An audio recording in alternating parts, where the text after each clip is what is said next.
Eğer desen, madem o Habibullah'tır, bu kadar salavat ve duaya ne ihtiyacı var? El cevap. O zat aleyhissalatü vesselam ümmetinin saadetiyle alakadar ve bütün efrad ümmetinin her nevi saadetleriyle hissedardır ve her nevi musibetleriyle endişedardır. İşte kendi hakkında meratib-i saadet ve kemalat hadsiz olmakla beraber hadsiz efrad ümmetinin hadsiz bir zamanda hadsiz enva-i saadetlerini hararetle arzu eden ve hadsiz enva-i şekavetlerinden müteessir olan bir zat elbette hadsiz salavat ve dua ve rahmete layıktır ve mühtacdır.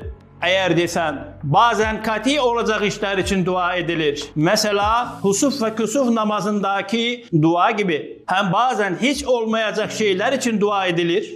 Cevap, başka sözlerde izah edildiği gibi dua bir ibadettir. Abd kendi aczını ve fakrını dua ile ilan eder. Zahiri maksatları ise o duanın ve o ibadeti duaiyenin vakitleridir. Hakiki faydaları değil. İbadetin faydası ahirete bakar. Dünyevi maksatlar hasıl olmazsa o dua kabil olmadı denilmez. Belki duanın vakti bitmedi denilir. Hem hiç mümkün müdür ki bütün ehli imanın bütün zamanlarda mütemadiyen kemali hulus ve iştiyak ve dua ile istedikleri saadet ebediye onlara verilmesin ve bütün kainatın şehadetiyle hadsiz rahmeti bulunan o Kerimi mutlak, o Rahimi mutlak bütün onların o duasını kabul etmesin ve saadet-i ebediye vücudu bulmasın.